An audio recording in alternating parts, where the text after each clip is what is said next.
am happy to join with you today in what will go down in history as the greatest demonstration for freedom in the history of our nation.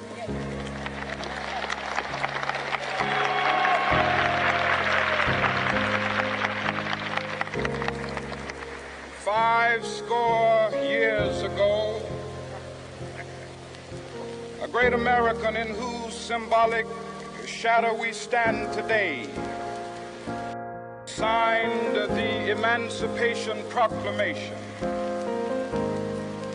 This momentous decree came as a great beacon light of hope to millions of Negro slaves who had been seared in the flames of withering injustice. It came as a joyous daybreak to end the long night of their captivity. But 100 years later, the Negro still is not free. 100 years later, the life of the Negro is still sadly crippled by the manacles of segregation and the chains of discrimination. 100 years later, the Negro lives on a lonely island of poverty in the midst of a vast ocean of material prosperity. This nation will rise up and live out the true meaning of its creed. We hold these truths to be self-evident, that all men are created equal.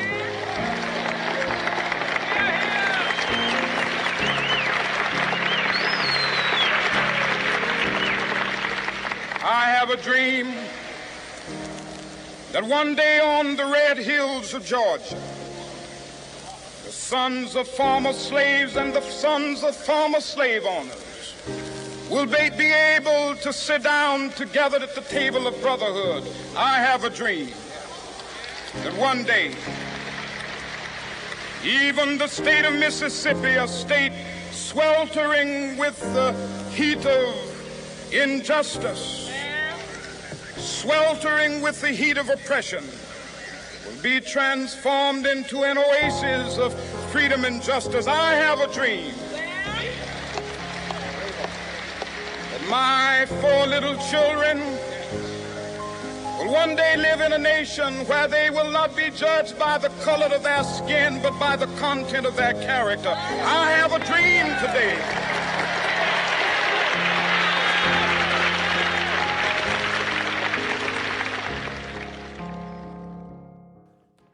Welcome to Nantucket Interfaith Council's broadcast, Embracing the Dream.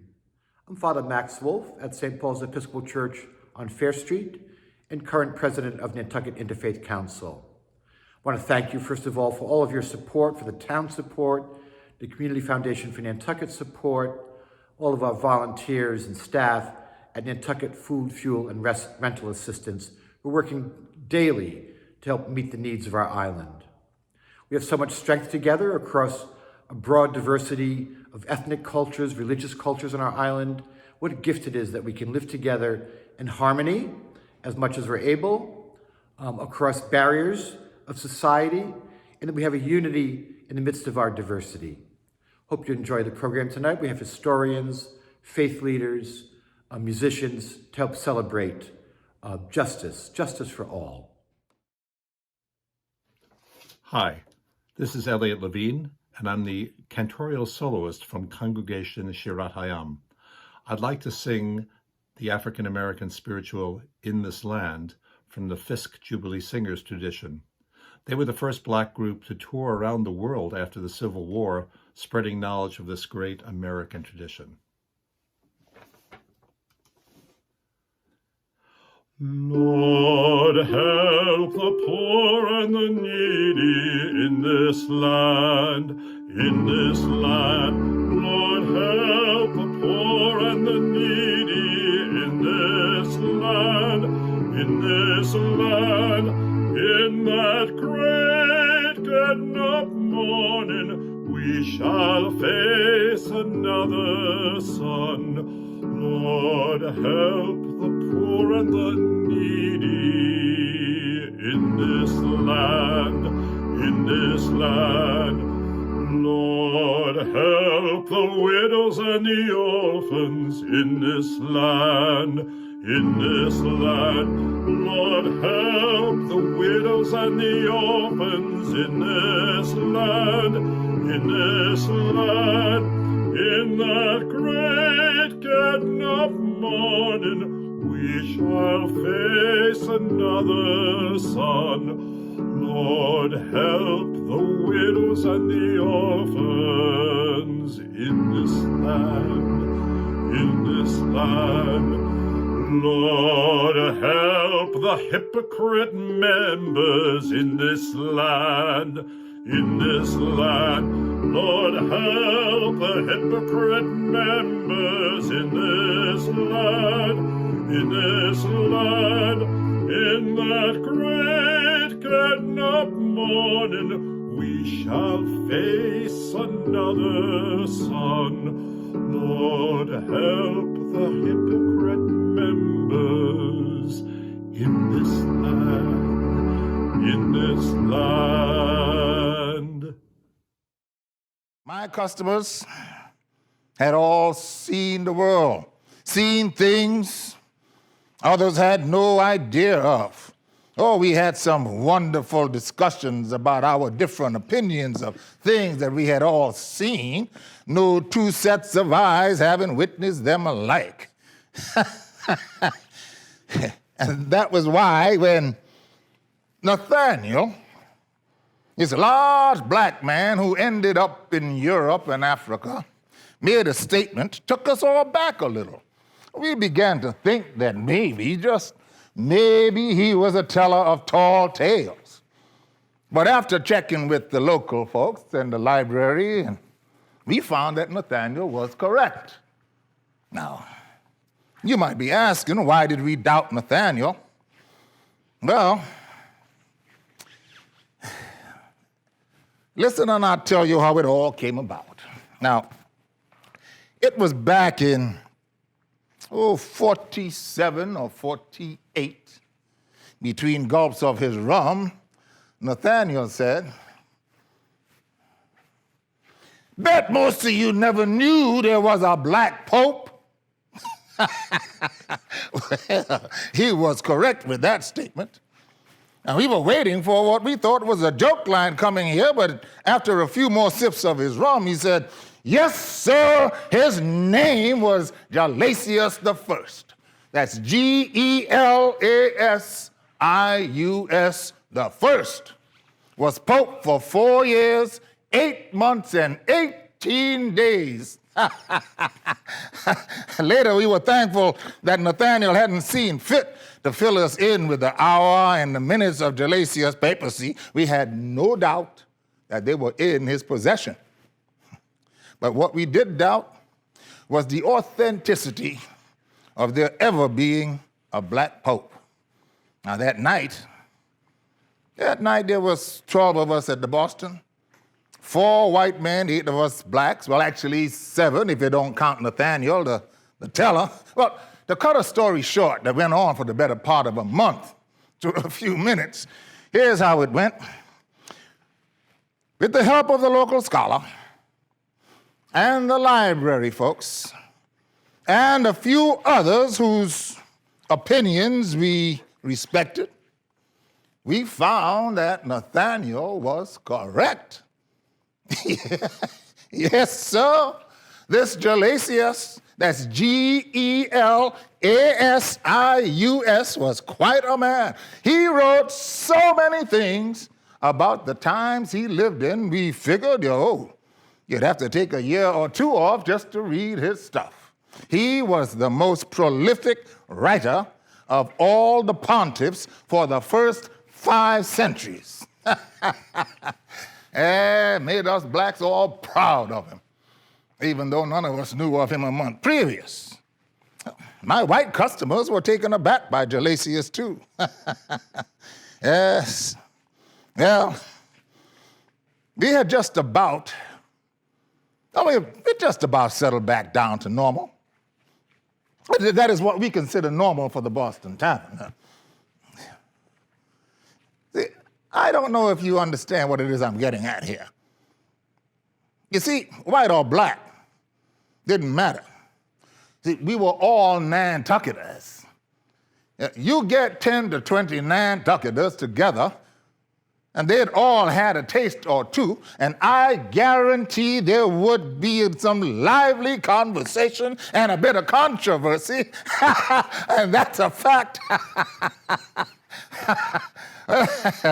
Like I was saying, we're just about settled back down to normal after a month or so debate about Gelasius, the Black Pope, when Nathaniel popped up with another. Out of nowhere, he asked, "Do any of you gentlemen recall hearing about Septimus Severus?" Well, the answer was a unanimous no. In fact, we told Nathaniel, not only had we not heard about him, we had no idea who he was. Well, Nathaniel, after a few more drinks of his rum, went on to tell us about Septimus Severus. He was a Roman emperor from 193 AD to 211 AD. Then he just stopped, seemed to be studying his rum.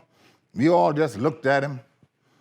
And then into the silence spoke Thomas Gear, our old white whaling captain, just retired. "Well, that's all well and good," he said, "but unless he is buying us all another drink, I don't see what good his being a Roman emperor is doing us." We all laughed at that. Even Nathaniel did.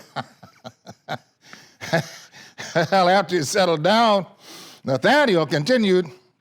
He said, yes, he went over and ruled England too, fought the Brits, kicked their behinds at Hadrian's Wall, had 1,000 or more black Moroccans with him.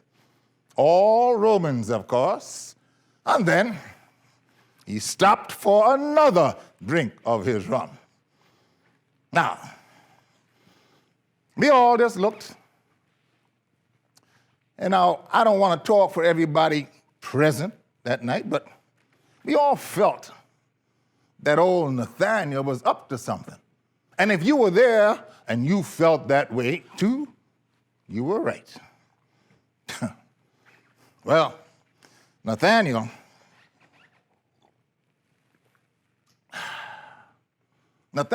took his mouth from his rum glass, looked at us all and, with a smile, and said, "Oh yeah, I forgot to tell you, he was a black man." Yes, Septimus Severus was a black Roman emperor. Oh, another month or so went by with all of us checking Nathaniel's claim of a black Roman emperor out. And just like the Black Pope, we found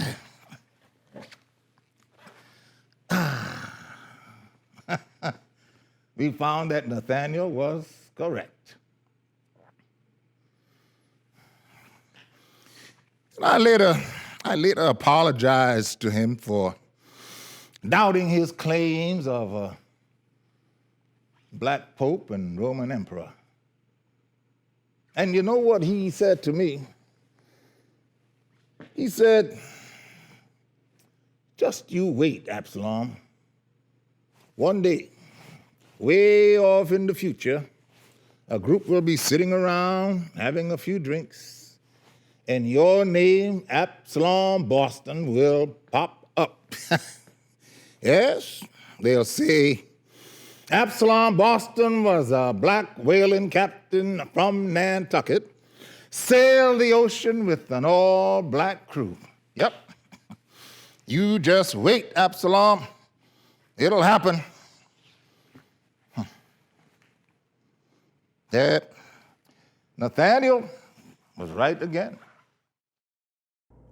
Nantucket is responsible for an important law regarding equal access to public education passed in 1845. The events surrounding the case are complex. Black activists working with a group of white abolitionists laid the groundwork for the law's passage. Nantucket was a segregated community. Black people lived in New Guinea around the area of Five Corners. Churches had separate pews for black parishioners, and there was a separate burial ground. It was no easy task to get public schools on the island in the first place, because many people opposed using public money, content with the number of private schools for the children of those with means. The island waited almost 30 years to comply with the Massachusetts law that required towns to fund public schools below the level of high school. Impatient and fully aware of the importance of education for their children, the black community did not wait.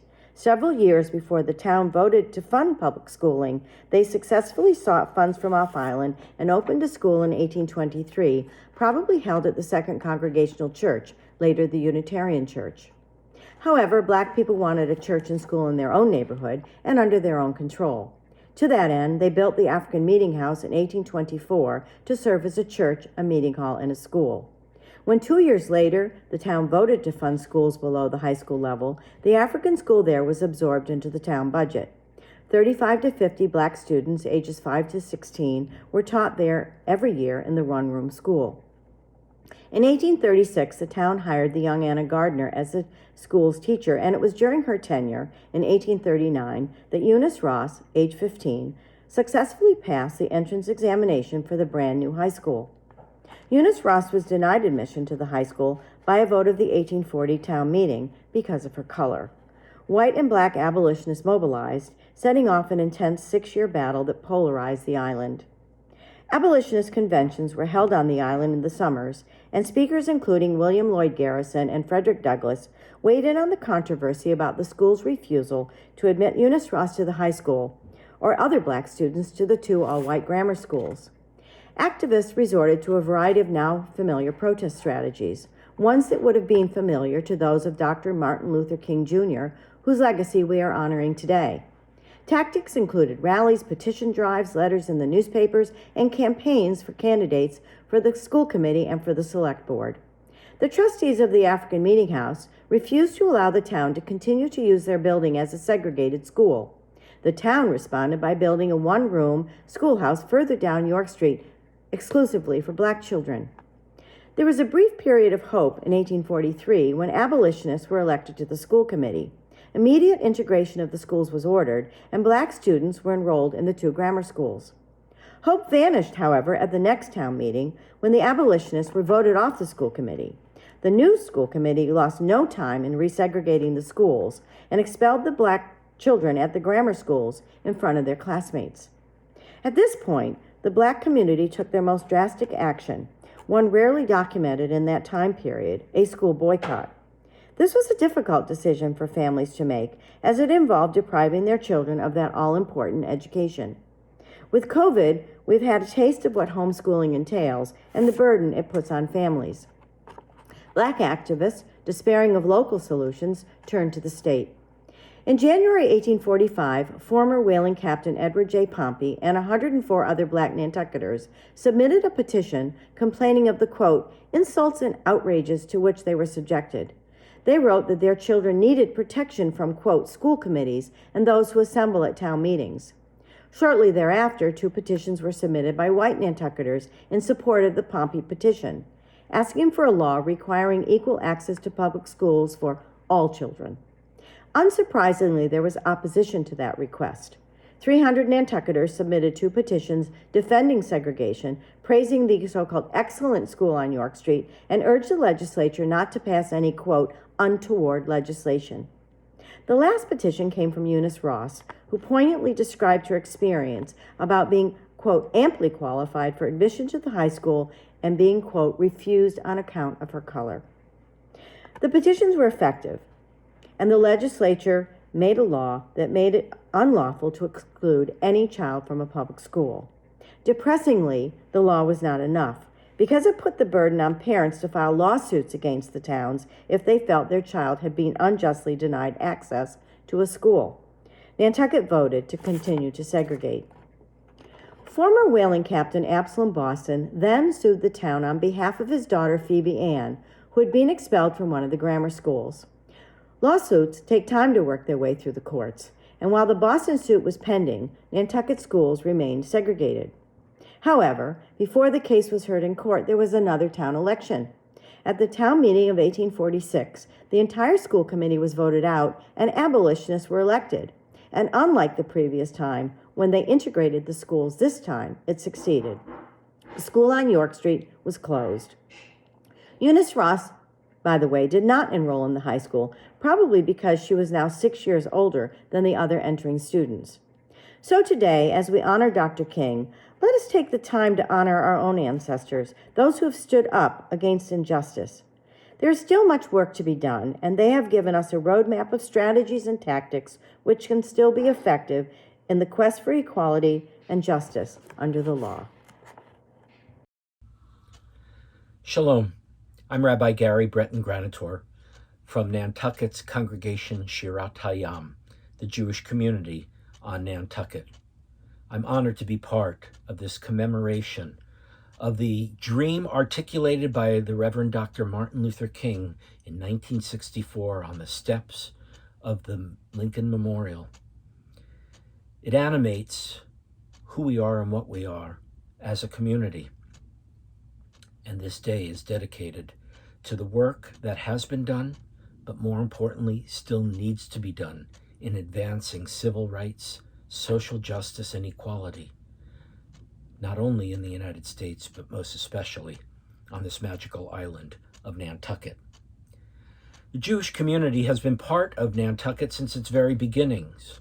Early on in the whaling trade, Jews were involved in owning some of the whale ships and some of the work that was done. They were also involved in the creation of the candle making industry that arose out of the whaling industry.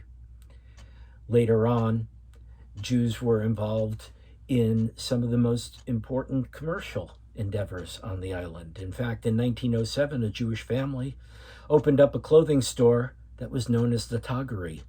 And from 1907 to 1945, the Toggery was run by this Jewish family and then sold it to the Murray family, and we now know it as Murray's Toggery. Another Jewish family was involved in Si's Green Coffee Pot, a restaurant on the island that for many, many years was one of the only places where one could get an affordable meal. And if one didn't have the funds, the meal was still provided. Si was known as an exceedingly generous human being. In 1983, a group of Jews who were on the island decided it was time to create a Jewish community and create a synagogue, and Shirat Hayam was born.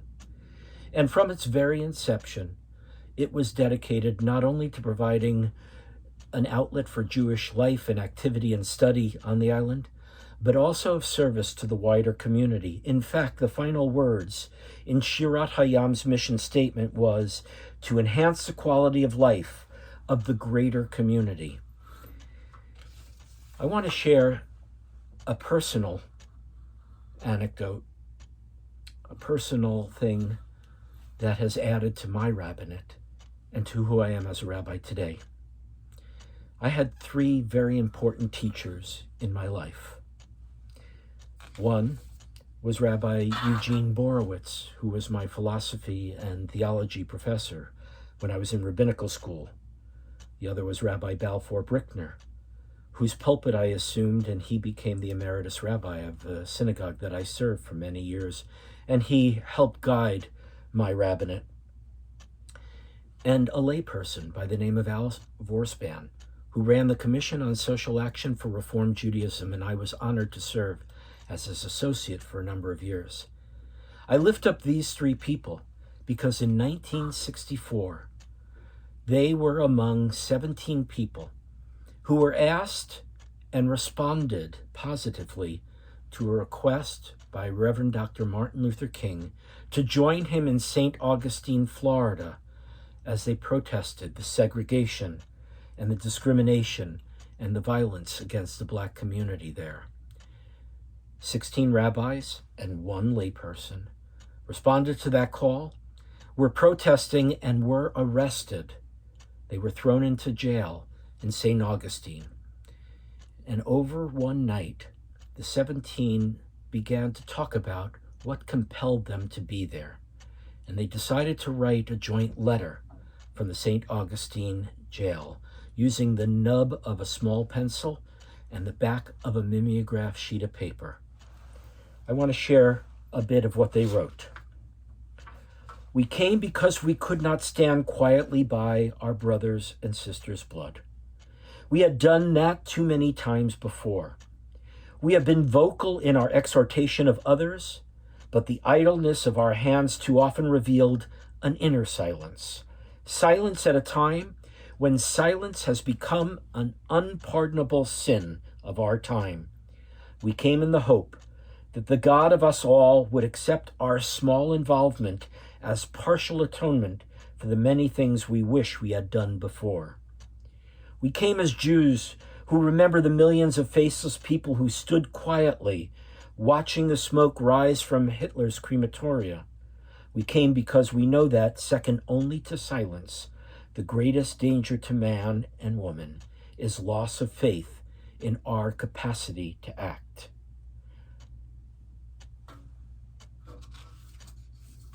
Why were they there?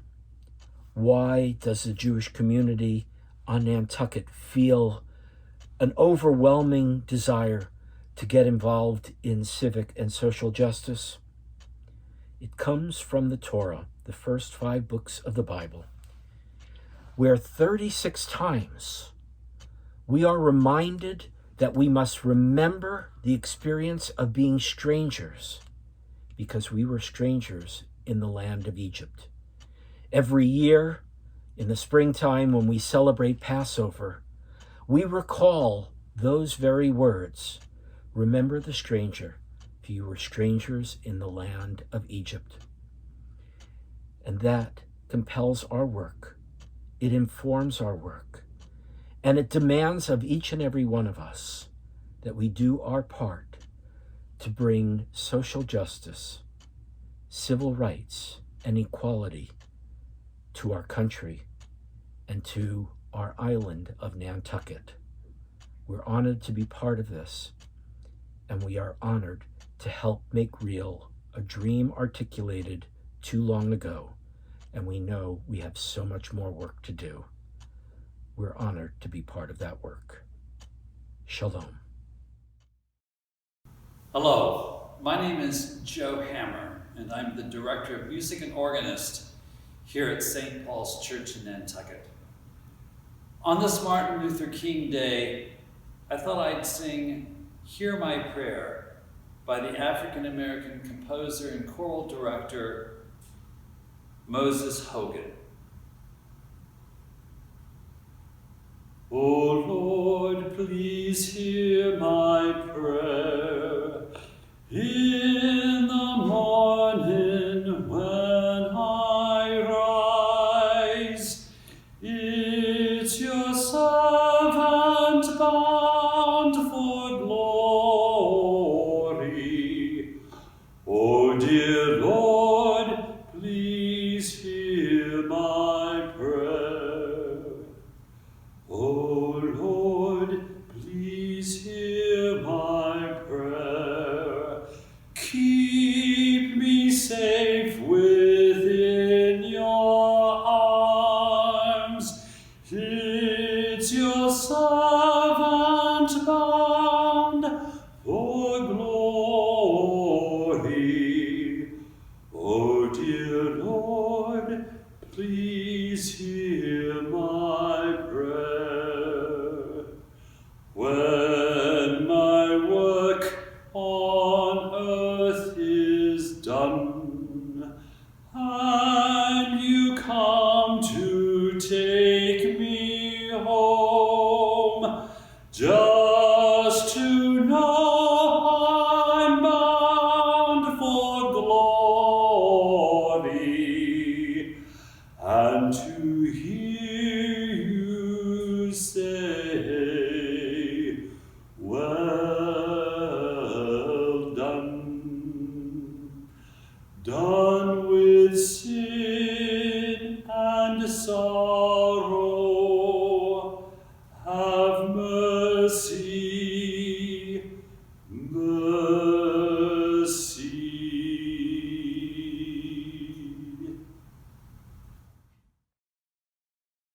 Hello, this is Dr. Tom Richard from the United Methodist Church here in Nantucket. I want to offer a prayer for this special day. So let us pray together. God of all races, all nations, we praise you for all your faithful servants who have done justice, who have loved mercy, and who have walked humbly with God. For apostles and martyrs and leaders and saints, and for the humble folk whose names were never in the news, but are recorded in your book of life, we give you thanks. Especially this day, we thank you for Martin Luther King Jr., for his courage and conviction, for his passion for peace, and for his tireless quest of a nation that keeps faith with its promises. We give you thanks. For the King family, for all of his loved ones, for the memory of Medgar Evers, Rose Parks, James Meredith, countless others who stood in the front lines and marched, integrated schools and restaurants, and sat in buses and refused to move. We give you thanks. For the nameless multitudes who suffered the tortures of slavery and the tyranny of oppression, who were beaten, raped, and lynched. And for the nameless multitudes today whose lives are stunted and cut short by economic and social structures of brutality. We grieve and promise to work for justice, O God, and for children and women and men of every race who are denied education, healthcare, jobs, housing, and hope. We grieve and promise to work for justice, O God. All these things we pray on this day. Amen. Ames Fellow Jasmine Waddell, an African-American scholar originally from Georgia, came with an interest in Cape Verdean identity on Nantucket. Her conclusion was that neither ethnicity, race, nor color was the important distinction on Nantucket. The primary distinction was between "we are from here" versus "you came here." At the time, that put Cape Verdeans and Jamaicans on opposite sides of the fence. 15 years later, as we can see in the Nantucket Public Schools, there has been an enormous change of who is from here and who just came here. I've been invited to look back in time to see how from here versus came here has played out in Nantucket history. In the 1700s, people could not just arrive and settle down. Of course, that is just what the English had done. It was the Wampanoags who were here in 1659, and the English just came here. 10 Englishmen had formed a company with shareholders known as proprietors to move out of Massachusetts. They attached themselves to New York, which was far away and unlikely to interfere. They took on 10 partners, and then they issued half shares to bring on board a surveyor, a translator, a shoemaker, a person to organize cod fishing in order to pay New York taxes with barrels of fish. Only shareholders were welcome. Others who showed up were sent packing. Fewer than 20 proprietor families moved to Nantucket, and in a few generations they were all intermarried. These descended Nantucketers, which 10 generations on included my grandfather, ruled the roost for a very long time. After whaling collapsed and the population of Nantucket had plunged from 10,000 to fewer than 3,000, families from the Azores came and filled the open niche. Then, when large-scale cranberry cultivation began, families from the Cape Verde Islands were imported to work the bogs. Today, Nantucketers of both Azorean heritage and Cape Verdean heritage are unquestionably from here. But what had happened to earlier groups who came here? By the 1750s, Nantucket had been transferred from New York to Massachusetts. There were still Wampanoags living on the island, and the proprietors were repelling anyone else who tried to move in. England went to war with France and evicted the French-speaking settlers of Nova Scotia. These civilians, known as neutrals, were shipped out and divvied out among Massachusetts towns. In December 1755, 34 penniless refugees belonging to 5 French-speaking Roman Catholic families were landed on Nantucket. They were dependent on the descended Nantucketers for their survival, and they were not welcome. The voters at town meeting, all men and all to some degree cousins, sent a petition to the General Court of Massachusetts demanding tax relief for the burden of supporting these unwanted people. In addition to the descendants of the first English settlers, who felt from the beginning that they were from here, there were Africans and their descendants. Even in the mid-1800s, several people on Nantucket had been born in Africa. Nobody ever woke up in Africa one day and said, "I think I will move to Nantucket."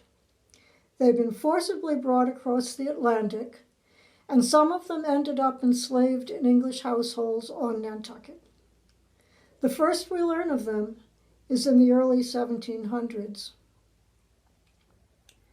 The enslavement of Africans gave pause to some Nantucket Quakers, who experienced a revelation that it was not agreeable to truth for friends to purchase slaves and keep them for a term of life.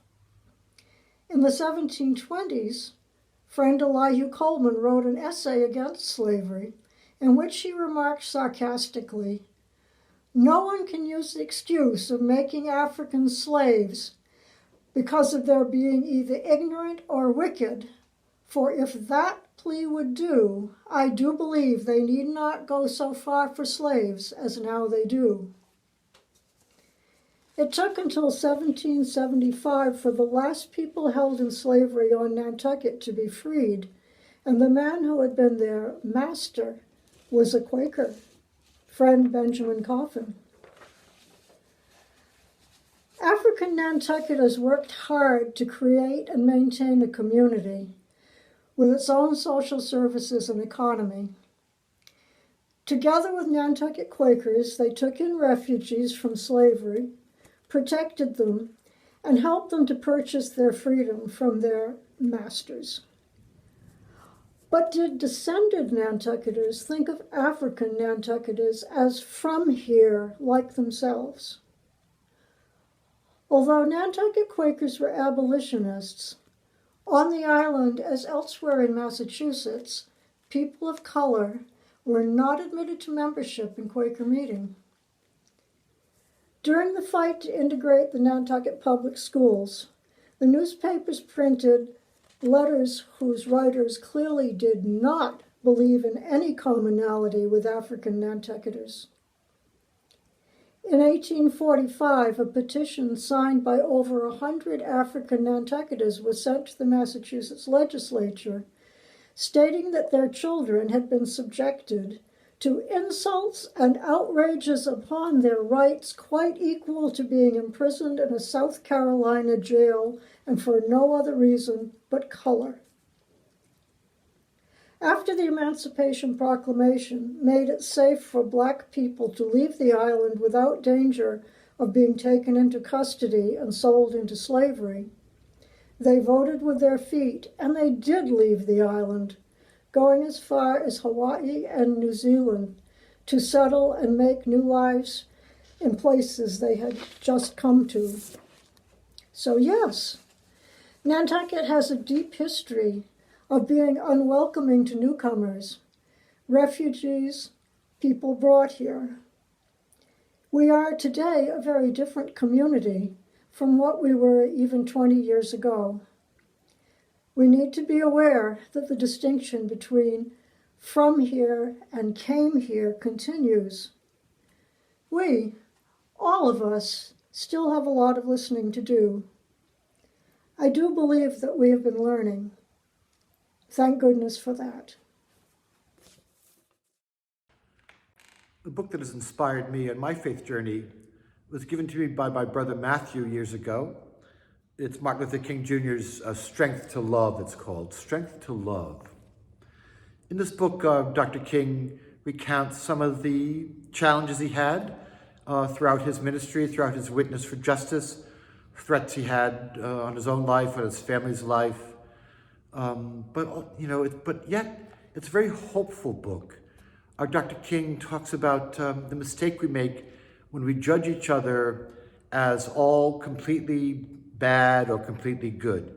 He said we as human beings are a mix of good and bad, as much as we aspire to bring out the good in ourselves and our own lives, and that we shouldn't judge people so harshly, that we should look for God revealed in them, look for the divine in them, look for the things that we have in common as human beings. And so it's such a good reminder during these politically divisive times, especially when we somehow even try to seek to limit each other's rights, limit justice for people that are different from us.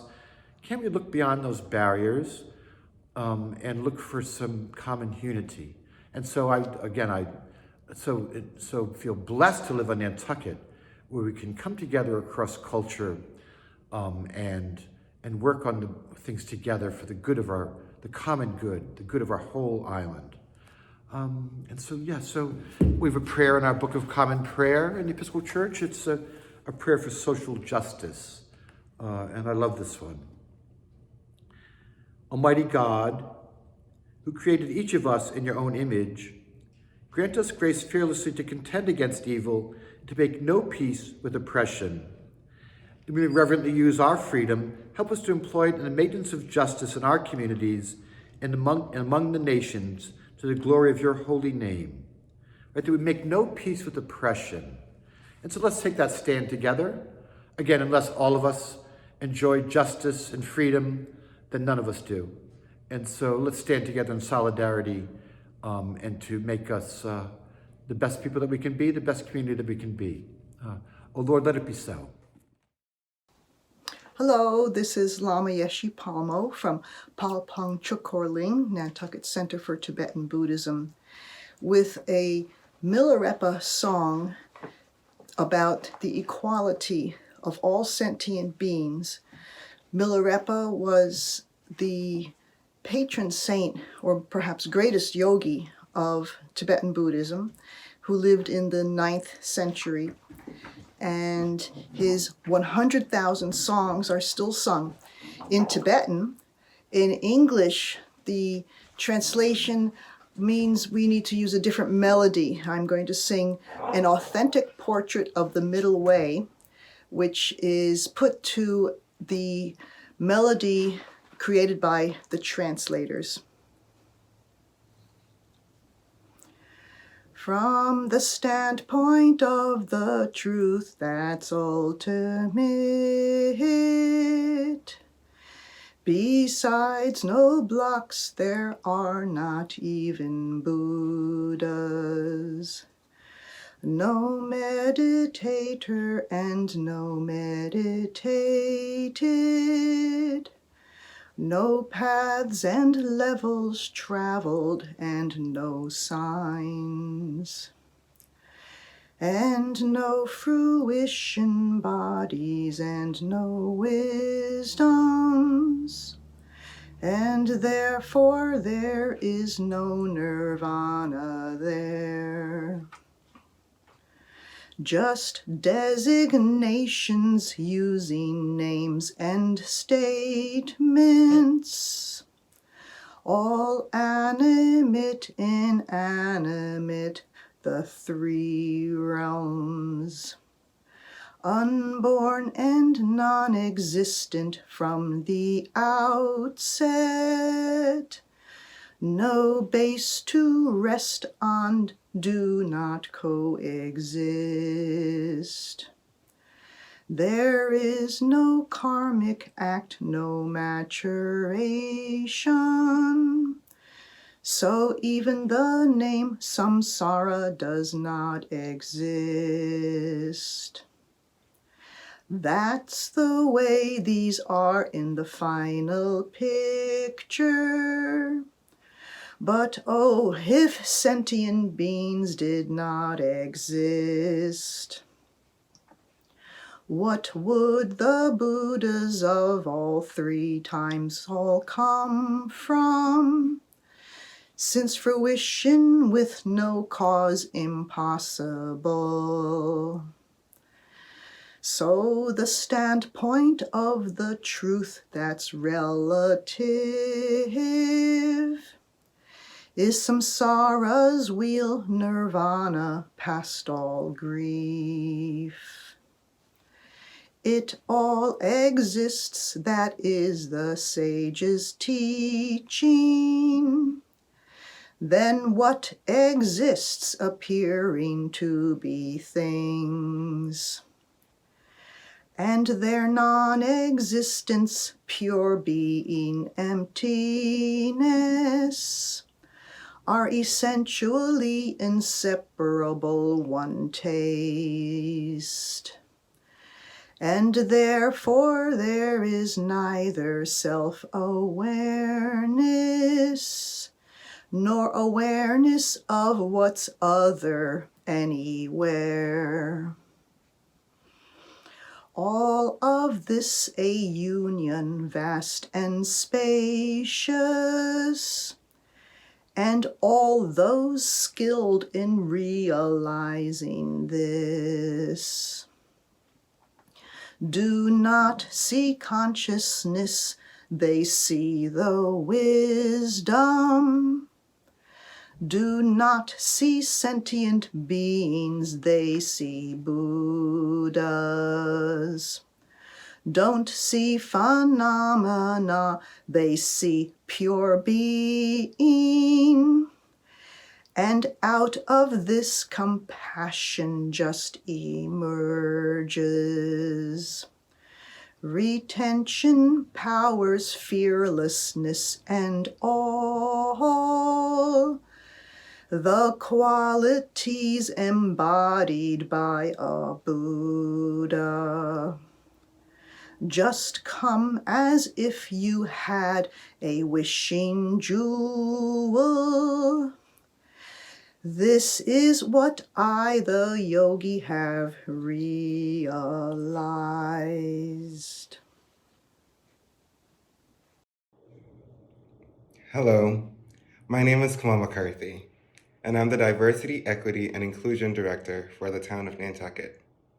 Thank you for joining us for today's celebration honoring the life and legacy of Reverend Dr. Martin Luther King, Jr. I'm going to use my time to briefly address how the significances of DEI aligns with the many teachings of Dr. King. In fact, Dr. King was probably the first unofficial DEI director for the United States because his teachings embody the principles of diversity, equity, and inclusion. Dr. King was an advocate for diversity. Diversity is the acknowledgement, acceptance, and celebration of individuals' uniqueness. Dr. King recognized the power of diversity is equivalent to making an effort to truly getting to know the people in our own community. One quote by Dr. King that demonstrates the power of diversity states, "People fail to get along because they fear each other. They fear each other because they don't know each other. They don't know each other because they have not communicated with each other." We embrace diversity through our willingness to communicate with our neighbors. Reverend Dr. King was also an advocate for equity. Equity is about access, access to resources, access to opportunities, and access to just treatment in one's community regarding police interactions, housing, equal education, and more. Dr. King once said that life's most persistent and urgent question is, what are you doing for others? This quote shows that equity is a responsibility of everyone and should be practiced in all aspects of society as possible. Inclusion denotes a sense of belonging, especially in one's community. A simple quote from Dr. King that sums up the significances of inclusion states, "We cannot walk alone." The importance of diversity, equity, and inclusion has always been a part of the American story. From suffragettes to the labor movement, and from the civil rights struggles to the "we are the 99% public outcry, the principles of diversity, equity, and inclusion has always assisted America's better angels and our path forward. We celebrate the life and legacy of Dr. King today. Let's try and live by his teachings tomorrow. Thank you. On behalf of the Nantucket Interfaith Council, I want to thank everyone who participated in this remarkable service: the clergy, the faith leaders, the musicians, the historians, all who helped articulate and embrace the vision and dream articulated by Reverend Dr. Martin Luther King Jr.